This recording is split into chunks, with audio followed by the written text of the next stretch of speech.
Yo YouTube, what's crackalackajackasmacin? It's Waffleman with a video, and you see in the title of this video, I sold NBA 2K17. Like I said on Twitter, I was selling The Last of Us and NBA 2K17 just to get some extra money right now, man. I mean, it's pretty much useless to sell those games. I mean, but I never play them.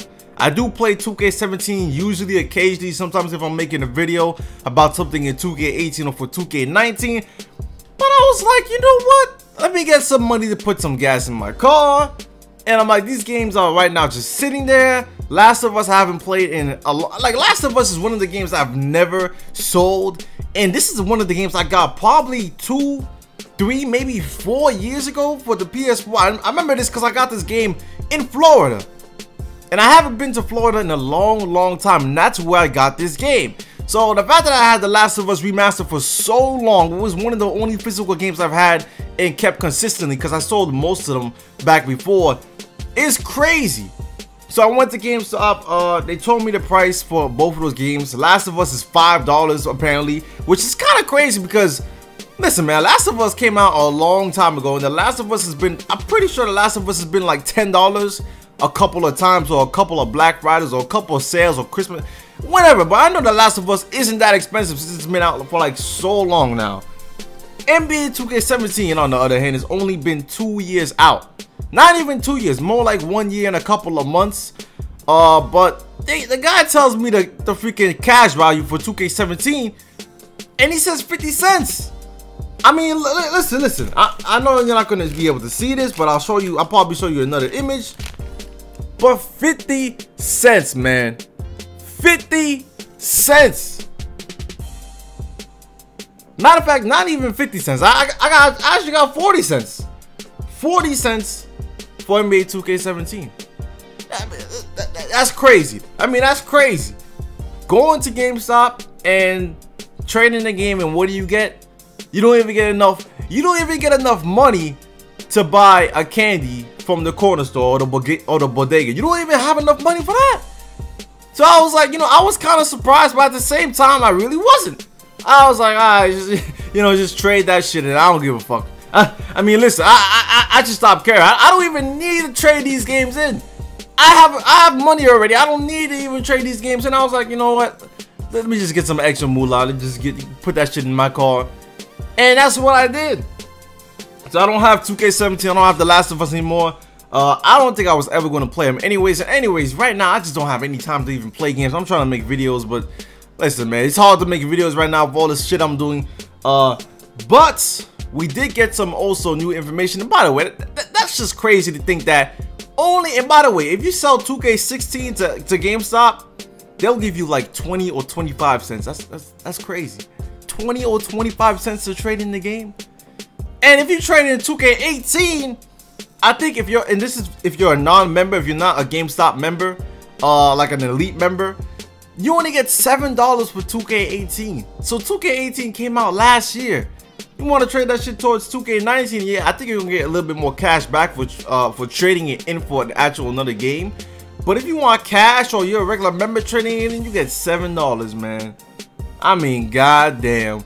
2K depreciates so fast. That's like you buy a freaking 2017 car, or 2000, yeah, you buy a 2017 car, it's 2018, a year later, you buy that 2017 car for 20,000, you come back a year later, try to trade it in for the next car, the dealer's like, oh, we'll give you $1,000 for that car, and you're like, what?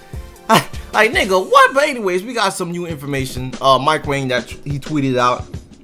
First things first, if you have a trailing defender, holding L2, which is, I mean, the left trigger, of course, will trigger a hold off, which is like Chris Paul, you know, his crab dribble that allows him to seal off the defender. So you know when Chris Paul might be dribbling sometimes, and a couple of NBA players do that. I've seen Melo do this too, when they're dribbling and they literally have their right hand or left hand like on the defender. I mean, even James Harden even does this sometimes, and most of the time they're trying to draw a foul as well, but they do that to hold the defender off.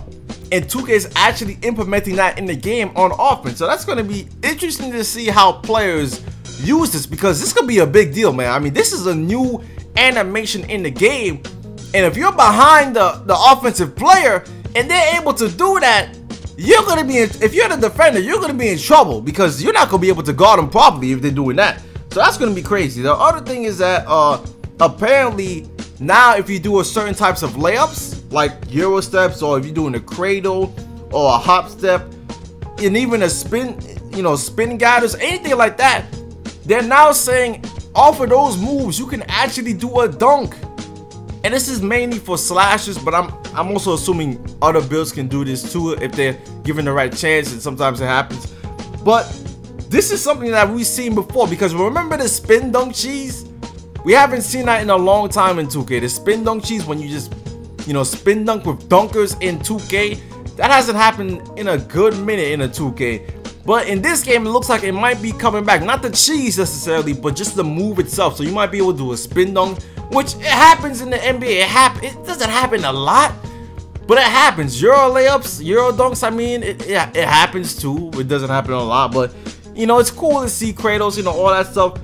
And they're also saying the same thing applies to floaters, which actually makes a lot more sense, because if you do a spin move, you do a spin guider, some people do floaters off though. You do a cradle, do a Euro step, some people switch to a floater. So it's true that these moves, you know, deserve some type of shot or animation, and it's good to see that 2K is adding a whole slew or arsenal of weapons for the offensive player. So it looks like the offense is looking, listen, I thought the defense was getting a boost, but the offense, if they're adding all this, they're adding that hold off while dribbling, they're adding all these gathers with being able to finish dunks or take floaters now. Offense is getting a nice little boost, but I would like to see what happens with the floaters in 2K19, because I didn't really like the floaters in 2K18. But since we're getting meters on the layups, I think the floaters will be just fine, man, because if you could time the floaters, that's all I care about, man. If I'm a good player, or well, not a good player, but if I'm a player like a shot creator or a slasher, and I have teardropper, also gold or Hall of Fame, I think I should be able to finish a lot of teardroppers that are open. If it's wide open and it's right near the paint and I get a great timing, I think most of the time that shit should be automatic. It should fall through, like in 2K17. I really like the floaters in 2K17, and not even a lot of people use it for some reason. But anyways, man, that's the new information I got. That we got. 2K17, 40 cents. It's like it's almost like there's no point. You put all that time into these games, you spend all this VC, and you don't get nothing in return. The only way you get anything in return is if you become immortalized. But that takes a long time, and I don't think majority of people don't have the time to get that. Not only that, you don't even get that much anyways for being immortalized. So listen, it's unfortunate, but anyways, you can't do anything about this. But yeah, man, I'm out for now. Leave a like for more. Peace.